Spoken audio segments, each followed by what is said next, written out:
Good morning friends. पहल classes YouTube channel के ऊपर हम आपके लिए लेके आए हैं प्रतिशतता का टॉपिक। तो पूरे प्रतिशत की बात करेंगे अपन टॉपिक वाइज। इसके अलावा हमने पहले भी कुछ वीडियोस डाले हैं, अगर आपको पसंद आए हो तो लाइक शेयर और सब्सक्राइब जरूर करें, ठीक है। तो बात करते हैं प्रतिशतता की। तो प्रतिशत का जो सिंबल है ये होता है। तो प्रतिशत का सिंबल ही किसको दर्शा रहा है? देखो 100 को, इस लाइन को सीधा कर दो, 2 जीरो लगा रहे हैं। तो प्रतिशतता का सिंबल ही किसको दर्शा रहा है? 100 का। तो पूरी प्रतिशतता अपनी 100 पर चलेगी। फिर ये 2-3 बातें आपको ध्यान में रखनी है। यदि प्रतिशत हटाना हो तो 100 का भाग देते हैं। यदि प्रतिशत हटाना हो तो 100 का भाग देंगे। और यदि प्रतिशत में ही आपको उत्तर पूछ लिया जाए तो क्या करेंगे? 100 का गुणा करेंगे। तो कोई भी संख्या किसमें प्रतिशत के अंदर हो जाएगी? जब 100 का गुणा करेंगे। एक चीज और ध्यान रखना, कोई भी संख्या स्वयं की कितना परसेंट होती है? 100% होती है। कोई भी संख्या अपने आप में कितना परसेंट होती है? 100%। तो इन बातों को ध्यान में रखते हुए आगे चलते हैं। इसमें बात करते हैं जो बेसिक्स है इसके।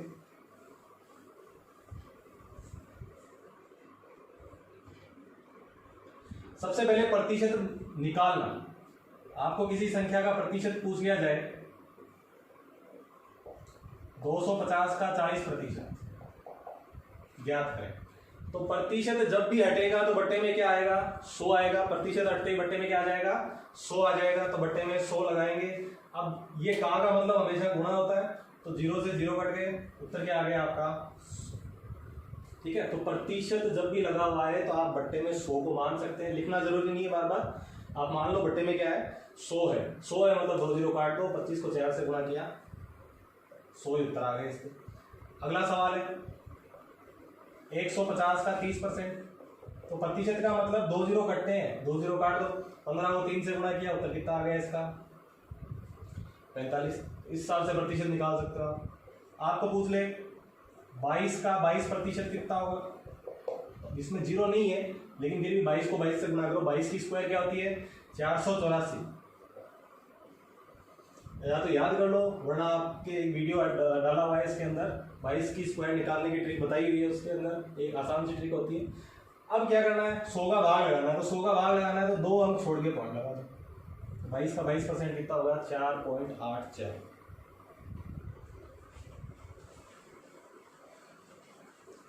आगे बात करते हैं।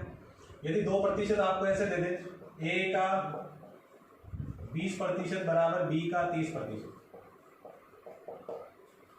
a अनुपात b बताए।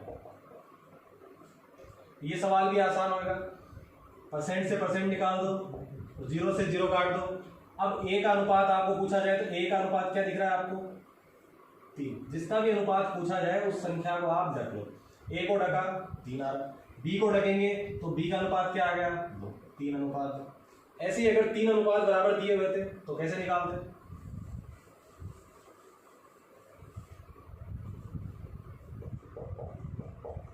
a का 20% बराबर b का 30% और c का 40%। और आपको पूछ लिया जाए a अनुपात b अनुपात c याद करो। तो परसेंट से परसेंट और 0 से 0 काट सकते हो। अब अगर आपको a का मान निकालना है तो ये 2 संख्याएं दिख रही है आपको, इनको गुणा कर दो। 3 को 4 से गुणा करेंगे कितने आ जाएंगे? 12। इसको ढकेंगे 4 और 2 दिखाई दे रहे हैं 8। c को ढकेंगे 3 और 2, इसका गुणा क्या हो जाएगा? 6। अब 2 के बाड़े से कट जाएंगे तो 6 4 3। ऐसे अगर 4 संख्याएं भी हो तो भी कोई दिक्कत नहीं है। एक को ढक के तीनों को गुणा कर लेना आसान है।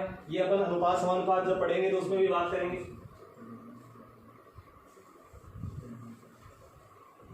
अब प्रतिशत को आपको बोलते हैं साधारण भिन्न में बदलो। 15% को साधारण भिन्न में बदले और 15% को ही दशमलव भिन्न में बदले। नॉर्मल बेसिक चीजें आपको बता रहा हूँ। आर्मी के जो एग्जाम होते हैं उसके अंदर ये नॉर्मल चीजें आती है। आपके बेसिक्स में ये चीजें सारी काम आएंगी। 15% को साधारण भिन्न में बदलना हो तो 15% जब भी हटा बट्टे में क्या लग गया? 100। 5 के बाड़े से 3 बार और ये 20 बार, ये साधारण भिन्न होगी। अब दशमलव भिन्न में बदलना होता तो 100 का भाग 15 में लगा लेते तो 2 संख्या छोड़ के पॉइंट लग जाएगा, यानी 0.15। तो ये हो गई आपकी दशमलव भिन्न और ये हो गई आपकी साधारण भिन्न। इसमें अंश और हर। आगे बात करते हैं। इसके अंदर सरलीकरण से रिलेटेड भी क्वेश्चन पूछ रहे थे आपसे।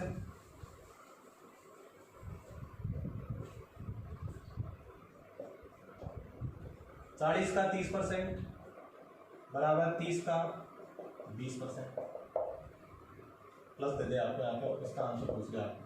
तो आपको क्या करना है, परसेंट से 2 जीरो कट गए, 4 3 12 प्लस 6, यानी आपका आंसर क्या आ जाएगा इसमें 18 आ जाएगा। अब आगे सवालों की बात करते हैं, ठीक है। ये इतनी बेसिक चीजें आपको ध्यान में रखनी।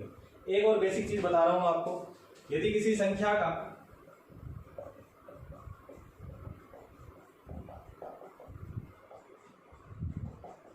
18% 63 के बराबर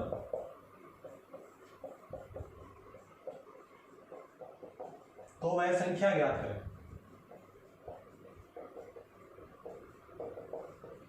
ठीक है, आपको प्रतिशत में जब भी सवाल दिया जाएगा तो किसी ना किसी प्रतिशत के बराबर एक संख्या दी हुई मिलेगी, तो उसको सॉल्यूशन कैसे करना आपको, देखो 18% के बराबर आपको क्या दे रखा है 63।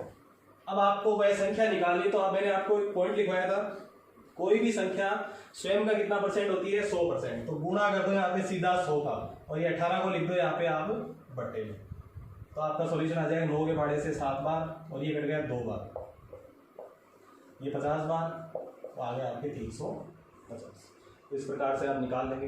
यदि आपको 100% न पूछ के 40% पूछ लेता तो 40 का गुणा करते, 30% पूछ लेता तो 30 का गुणा कर लेते, 68% भी पूछ लेता तो यहाँ पे 68 का गुणा करते, नहीं कि 100 का।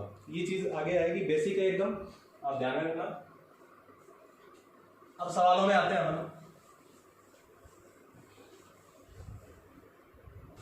पहला सवाल देखिए आपकी स्क्रीन के ऊपर है, यदि किसी संख्या का 45% 180 के बराबर है, जो अभी सवाल किया था वैसा ही 45% किसके बराबर है 180 के बराबर है, तो वह संख्या ज्ञात कीजिए। संख्या ज्ञात करेंगे तो गुणा 100, और बट्टे में क्या आ जाएगा 45, ये 4 बार कट गए, आंसर क्या आ गया आपके। ठीक है, जैसे पहले किया था सेम वैसा ही सवाल है। अगले सवाल की बात करते हैं।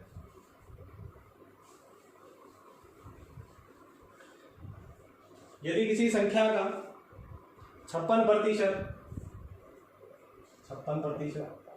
किसके बराबर है 196 के बराबर है,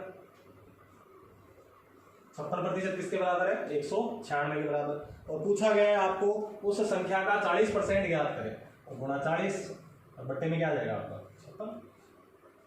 14 के पहाड़े से 56 4 बार कटता है, और ये 14 बार कटता है, इससे उत्तर क्या आ गया आपका 140। अगला सवाल,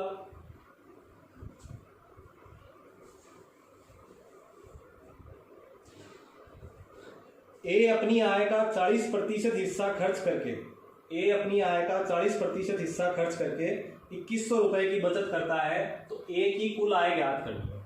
देखो ए की आय पूछिए आपको,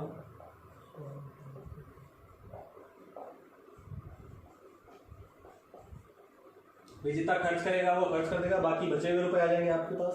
तो इसने बोला है 40% हिस्सा खर्च कर देता है। कितना प्रतिशत हिस्सा खर्च कर देता है 40% हिस्सा खर्च करता है, तो बचत कितनी हो जाती है उसके पास 60 की।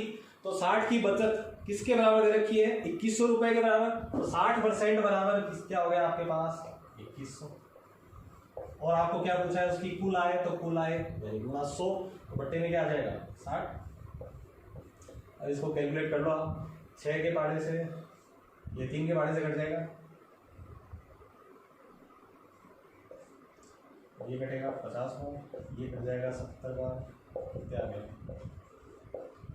3500। ठीक है, काट लेना आप। अगला सवाल है आपकी स्क्रीन पे देखो,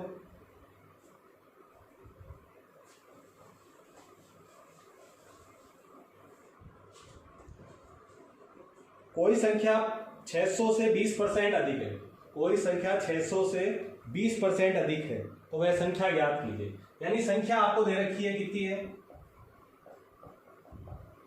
600, आपसे पूछा क्या है इससे 20% अधिक संख्या ज्ञात करें।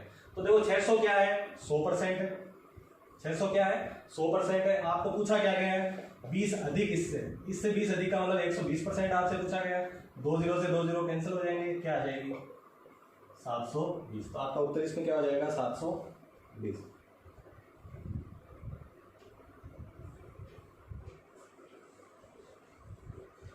अगला सवाल है आपका, यदि किसी संख्या के 75% में 75 जोड़ने पर वही संख्या प्राप्त हो जाए तो वह संख्या ज्ञात करो। किसी संख्या के 75% में अगर आप 75 जोड़ दो तो वही संख्या प्राप्त हो जाएगी जो आपके पास है, यानी कितना परसेंट हो जाएगी, 100%। तो भी 75% 100% कब होगा, जब उसमें कितना परसेंट और जोड़ोगे आप, 25% और जोड़ोगे। तो वो 25% संख्या किसके बराबर है, 75 के बराबर। तो 25% बराबर आपके पास क्या आ गया, 75। तो 100% पूछा है आपको बटा 25, यानी ये संख्या क्या आ गई आपके पास, 300। एक बार फिर देखो, 75% में 75 जोड़ा तो वो संख्या 100% हो गई, यानी पूरी संख्या आ गई आपके पास।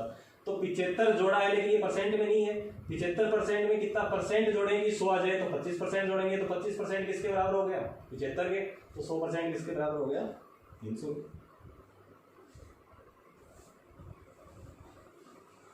अगला क्वेश्चन देखो आपकी स्क्रीन पे। एक चुनाव में ए 42% मत प्राप्त करके एक 480 वोटों से पराजित हो जाता है। सॉरी, 42% वोट प्राप्त करके 480 वोटों से ये हार जाता है, तो कुल कितने वोट पड़े।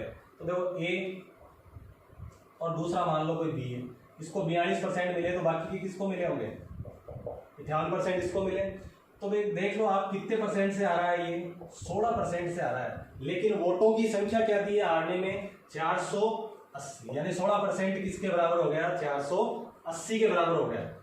58 में से 42 जब घटाएंगे तो क्या आएंगे, 16%। और जितने वोटों से आ रहा है, वोटों की संख्या सवाल में दी हुई है 480, तो 16% बराबर कितने हो गए, 480। तो 100% पूछा है, तो गुणा 100 बटा 16, 3 बार कट जाएगा। टोटल कितने वोट पड़े थे, 3000 वोट पड़े थे। टोटल कितने वोट पड़े थे, 3000 वोट। ऐसे ही अगला सवाल, एक परीक्षार्थी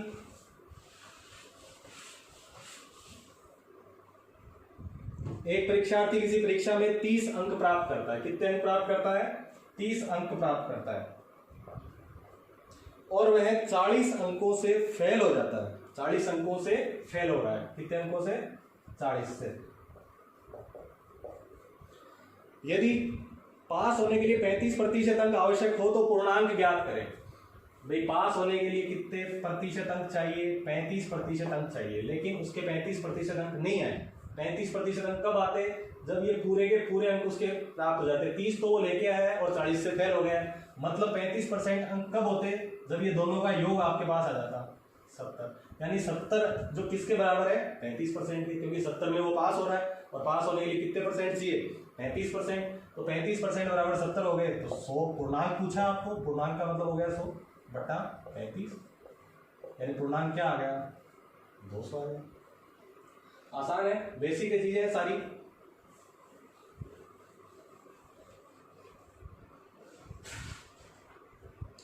अगला क्वेश्चन देखिए,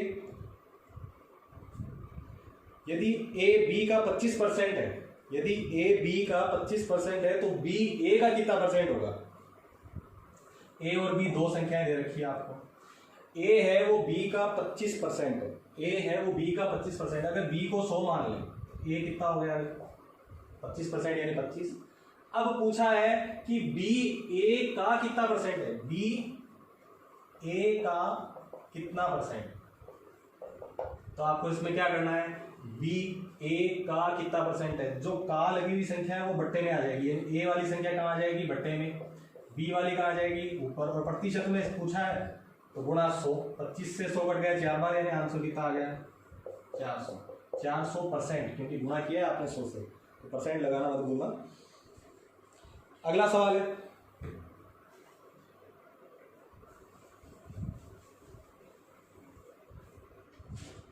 अगला सवाल पढ़ो।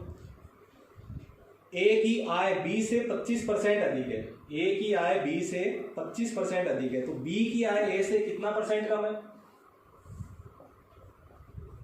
ए की आय बी से 25% अधिक है। यदि बी की 100 है, ए की कितनी है 125% आय है।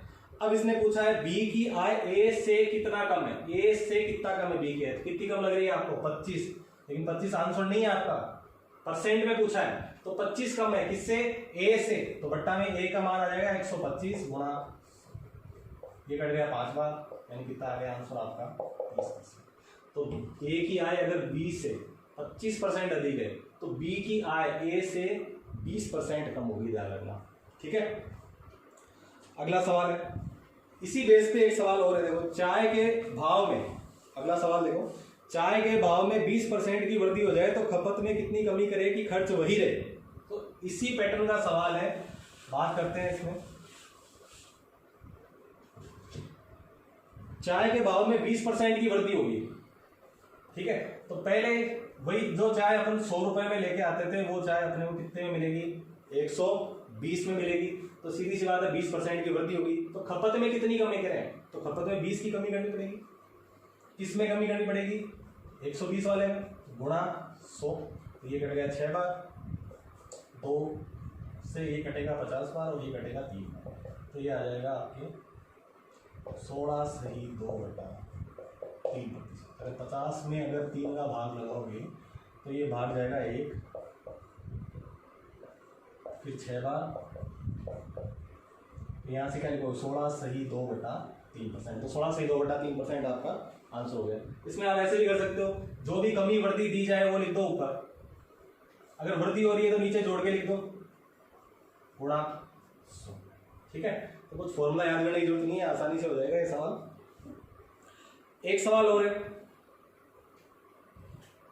आपकी स्क्रीन पे देखो, चीनी का मूल्य 22 रुपए पर केजी से 22 रुपए पर केजी से 25 रुपए पर केजी हो गया, तो उसकी खपत में कितने प्रतिशत की कमी की जाए कि खर्च वही रहे। ऐसा ही सवाल है, 22 था, 22 से कितना हो गया, 25 हो गया, तो कितनी कमी करनी पड़ेगी, कमी पूछ रहा है, 3 की कमी करनी पड़ेगी। किस में करेंगे, 25 में, गुणा, ये 4 बार कट गया, यानी कितने परसेंट की कमी करनी पड़ेगी, 12% की कमी करनी पड़ेगी। तो ये सवाल भी आपका आसान सा था। अगला सवाल देखिए, किसी वस्तु के मूल्य में पहले 10% की कमी बाद में 20% की वृद्धि कर दी जाए तो वस्तु के मूल्य पर क्या प्रभाव पड़ेगा। तो इस टाइप का सवाल जब भी आए आपके पास एक फॉर्मूला ध्यान में रखना, 100 + -x 100 + -y बटा 100 माइनस, ये 2 बार में कमी या वृद्धि की जाए उसके लिए। अगर 3 बार होता तो बट्टे में 2 बार 100 आ जाते हैं, यहाँ पे 4 बार होता तो यहाँ पे 3 बार 100 आ जाते हैं, और आपके आंसर आ जाएंगे इससे। अगर वृद्धि हो रही है तो प्लस, कमी हो रही है तो माइनस। इस सवाल में क्या कहा गया है देखिए, पहले 10% की कमी, 10% की कमी का मतलब 90 गुणा, फिर 20% की वृद्धि 120 बटा 100 और माइनस का 100, तो 2 0 से 2 0 कट गए, 108 माइनस 100, यानी क्या होगी, वस्तु के मूल्य में 8% की वृद्धि हो जाएगी। वस्तु के मूल्य में क्या हो जाएगी, 8% की वृद्धि हो जाएगी। ये चीज ध्यान में रखना। अगला क्वेश्चन देखिए आप, सेम ही पैटर्न पर, यदि वृत्त की त्रिज्या में 8% की वृद्धि कर दी जाए, वृत्त की त्रिज्या में 8% की वृद्धि कर दी जाए तो उसके क्षेत्रफल पर क्या प्रभाव पड़ेगा। तो 8% की वृद्धि का मतलब देखो, वृत्त का क्षेत्रफल क्या होता है, πr², r में 2 बार वृद्धि, यानी 2 बार वृद्धि मान लो इसको, तो 108 गुणा 108 बटा 100 माइनस 100।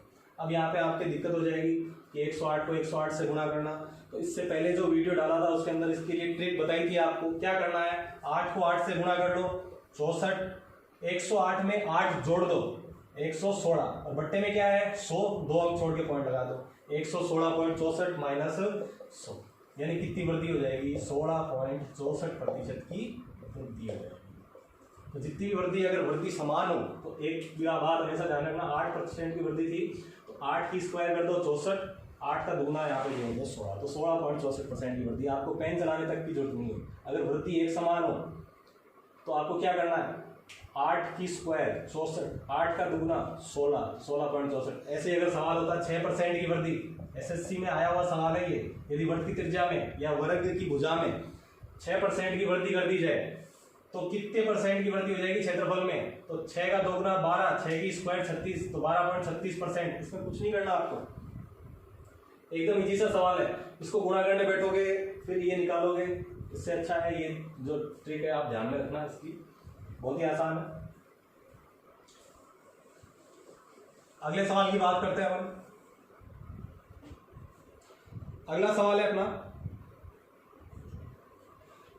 चीनी के मूल्य में 25% की कमी होने के बाद, चीनी के मूल्य में 25% की कमी होने के बाद एक व्यक्ति 600 रुपए की खरीद पर 10 किलो चीनी अधिक प्राप्त करता है। जो 600 रुपए खरीदता है तो उसको 10 किलोग्राम चीनी पहले से ज्यादा मिलती है। तो देखो कमी कितनी हुई, 25% की। 600 रुपए का सामान खरीदने गया तो पुराना जो सामान था वो उसको लेना है, यानी कि 25% की कमी के साथ लेगा। तो 600 रुपए की जगह उसके कितने रुपए लगने चाहिए, 25% कम लगने चाहिए। तो 75% निकाल लो, इसका क्या आ जाएगा, 450। यानी जो सामान पहले 450 में आता था वो अब 600 रुपए में आने लग गया।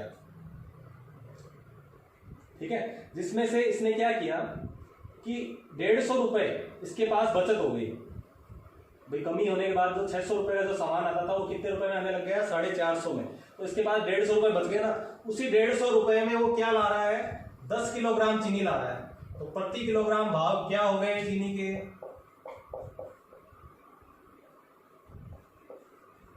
15 रुपए। ये आंसर हो गया आपका भाई। आप सीधी सी बात इसमें ये देख सकते हो कि 600 रुपए का सामान खरीदने गया, उसको क्या हुआ, 10 किलो चीनी अधिक मिली। तो सीधी सी बात है, कमी का फायदा हुआ उसको। तो कमी कितनी हुई थी, 25% की। यानी जो सामान वो पहले 600 रुपए में खरीदा करता था वो अब 450 में खरीद रहा है, यानी 150 रुपए बच गए उसके पास। तो 150 रुपए में वो 10 किलो चीनी अधिक मिल रही है उसको। तो 1 किलो चीनी का भाव क्या रह गया, 15 रुपए पर केजी। आसान है। और पहले का भाव पूछ ले तो ये 25% कम है, इससे 25% ज्यादा वाला क्या हो जाएगा, ये 75% के बराबर है। 100% निकाल लेना, यानी 20 रुपए पर केजी आ जाएगा। ठीक है, ये अपना पहला पार्ट है। अगला पार्ट अपन लेके आएंगे। तो अभी ये वीडियो पसंद आए तो चैनल को लाइक, सब्सक्राइब और शेयर जरूर करें। जो भी पढ़ने वाले आपके साथ वाले